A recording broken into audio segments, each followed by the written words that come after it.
Hello, I'm Corporal Sean Benson, and welcome to Police Report, brought to you by the men and women of the Baltimore County Police Department. This program brings you information on crime trends, crime prevention techniques, and information on police activities and operations. In today's program, we'll be speaking with Sergeant Isaac Hester from the Baltimore Regional Auto Theft Task Force. Sergeant Hester will be discussing the problem of auto theft in our area and how to keep your car from being stolen during the winter months. Our next guest will be Officer George Massini from the Police Department's Youth and Community Services section, along with Police Explorer Vincent Ho from Police Explorer Post 9912. Officer Massini and Explorer Ho will be discussing the department's Explorer program and why this program is an excellent choice for young men and women to become involved in our community and to become involved in a career in law enforcement.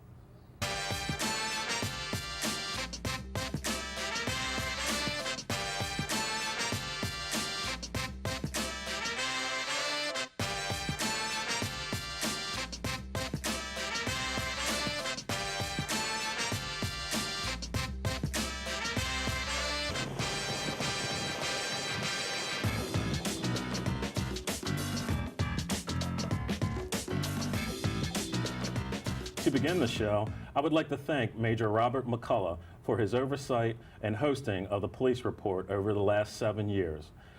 Thank you, Major, for all of your hard work and time, and most importantly, thank you for being a good friend and a mentor. We will remember to be kind to one another. During this time of the year, local police departments usually see an increase in the number of motor vehicle thefts in our region. One of the most prevalent reasons for cars being stolen is drivers leaving their cars running while going into a store or warming up their car in the cold weather. Auto thieves jump at this opportunity to steal your car. They have your car and your keys. Now, the thieves may even have access to your home.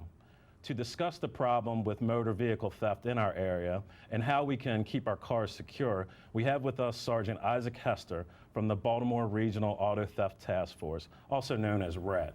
Thank you, Sergeant Hester, for being with us today. Thank you, Corporal Benson, for having me. Yes. So some of us may be familiar with the acronym RAT, which stands for the Regional Auto Theft Task Force. Can you explain to our audience what exactly your unit does? Yes, we actually have two components to our unit. We have an investigative squad and we have a street squad. Our investigative squad, they will investigate fraud, title, chop shops, trends, cargo thefts, and they also do some shop inspections, and they work closely with MVA. Our street squad operation does a little differently. They are actively out on the street looking for recently stolen vehicles and or felony vehicles in reference to other crimes and stuff. Okay. And what jurisdictions are represented, which agencies are represented in your task force? The unit started out with Baltimore County and Baltimore City, seeing an fluctuation of stolen cars, then joined the Maryland State Police, and now we have Anne Arundel County Police Department involved as well. Okay. And you kind of started talking about the reason why this unit was created. Can you go into a little bit more explanation as to what was the problem that was going on in our area? Yes, sir. In 1995, the unit was started, again, with Baltimore City and Baltimore County. There was a fluctuation of stolen cars, and they saw that Baltimore County had the problem in Baltimore City. They tasked together, started a task force using state grant money, and started to combat this problem in both jurisdictions. Okay. And your unit handles any kind of investigation from a street level car theft all the way up to organized theft rings. Can you describe some of those cases? Yes, sir, absolutely. Again, we have two components to the unit. We have an investigative squad. I also want to add in there that we have a intel group that obviously puts a lot of this stuff together. So the investigative squad, once again, they go out, they'll do shop inspections. Obviously, if they do fraud investigations, whether it be a regular citizen or whether it be one of the car dealerships, or they also do cargo thefts, and also handles vehicles that are being exported out of the state. One of the recent countries that is used a lot is like Nigeria.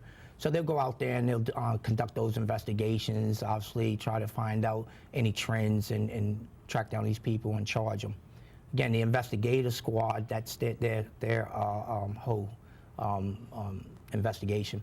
The street squad, again, will come in. We work various different hours during the day. We have jurisdiction, obviously, in Baltimore City and Baltimore County. It's we have county, obviously, and city detectives in that unit. We'll come out. We'll talk to the analysts in that morning, see where most of the cars have been stolen from or recovered, and we're targeting the area. Sometimes we're targeting a certain organization, or again, a certain area. We'll ride around. I don't want to get into the type of equipment we use because I don't want to give the potential car thief any information on ways that we do our investigation. But we'll do covert, we'll do surveillance, and we use a lot of different techniques to go after these car thieves. And again, that also includes felony cars for other crimes. Okay. And how are most cars stolen around the Baltimore County, Baltimore City area? Believe it or not, it's with keys. Obviously, people leaving their keys in the car. One of the things is valet keys left in the glove box, or a key left close in the vicinity. But most times, the officer will come out, take the report. One of the criteria is to ask all keys are accounted for. A lot of times they'll say yes, but when we recover these cars, the key is with the car. Okay. And leaving the keys in the car is a major problem. Do we also see a problem with cars being left unattended? Absolutely. Obviously, if they're, again, it's the winter months are coming. A lot of people want to be conveniencing themselves, which really they're inconveniencing themselves if they leave their cars running and they're not attended, whether sitting in it or having a remote start and having it locked. Obviously, you're making yourself a target to become a victim of a car theft. So a lot of times, again, these warm-up thieves are just waiting and for somebody to warm up the car and not attend to it, and obviously have an opportunity to take it. So there's people out here waiting, walking around, looking for cars that are just warming up to make their job easy. Absolutely. So, if you're going to warm your car up, you should either be sitting in it or it should be locked. And really, it's a law.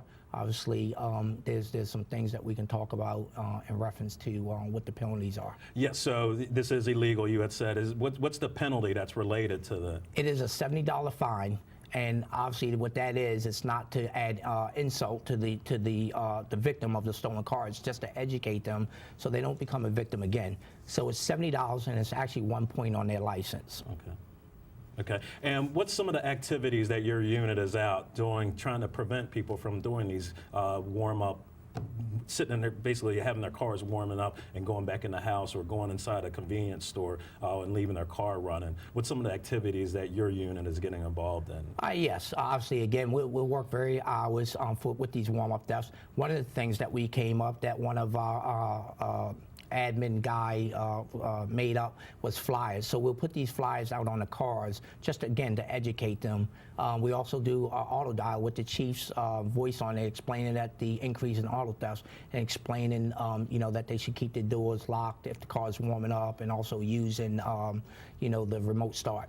So you'll go up and place these flyers on the cars, on the front of the cars? Yes, sir, we will. Okay, interesting. And then you kind of mentioned the auto dialer. Can you explain what the auto dialer is? Yes, that is when we find a certain trend, and in our case it would be auto theft. And what happens is, if we see a certain area in Baltimore County, we'll want to educate that the public. So what will happen is the chief will read an announcement, and what that would do is do an automatic dial up in a certain area, zip code, and explain to them, that there's an increase in some of the steps they can take to become not a victim of auto theft. Okay, so when we're warming up our car, or if we're running into a convenience store, what should people be doing to keep their cars safe? The bottom line is this: if you run in a convenience store, convenience yourself and take your keys with you. Go in the store. It's only going to take you a few seconds, but it's going to save you a big headache. Get out the car, lock the door, make sure there's no valuables laying around. Go in, take care of your business, come back out, obviously start your car up, and go on about your day. Okay. And what are some of the ways that we can prevent our car from being stolen?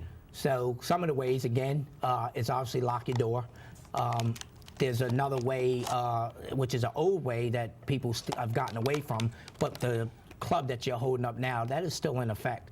You can use that club. That will be used as a deterrent, slow them down, and or if your vehicle has a alarm on it, the club on it, there may be a vehicle next to the one that yours is parked and that does not have that device on it, and it makes that easier for that for that car thief to take that car opposed to looking to take yours. So this is a very simple device that may prevent your car from being stolen, just taking the time to put this on. Absolutely.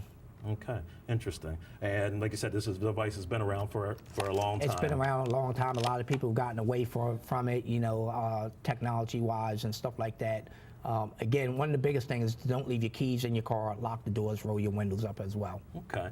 And as with any other type of crime in our area, if we see somebody suspicious, earlier you had mentioned that there's people walking around looking for cars being warmed up. If we see something suspicious or see someone suspicious, what should we do? Well, one of the things you got to make sure is this, is when you're going to your car, coming from your car, I wouldn't be walking around with the keys because obviously in your hand, being distracted, talking on the phone.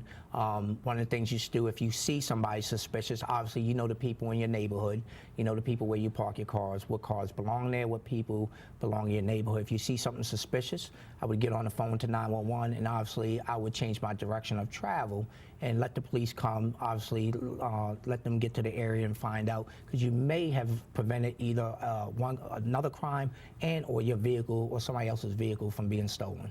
Okay. Thank you, Sergeant Hester. I You're appreciate welcome you very being much. with us today. Thank you again, and the inconvenience of replacing your stolen car and your valuables far outweighs the inconvenience of sitting in a cold car for a couple of minutes. Remember, lock your vehicles, don't leave your keys in your car, and be aware of your surroundings. Don't be distracted by being on your cell phone or other electronics, and if you see something or someone suspicious, call 911. Once again, I'd like to thank Sergeant Isaac Hester from the Baltimore Regional Auto Theft Task Force for joining us today and for giving us some valuable tips. Coming up next on our program, we will be speaking with Officer George Mussini from the Police Department's Youth and Community Services section and Police Explorer Vincent Ho from Explorer Post 9912. They will be discussing the Police Department's Explorer program for young men and women between the ages of 14 and 20. But first, this message.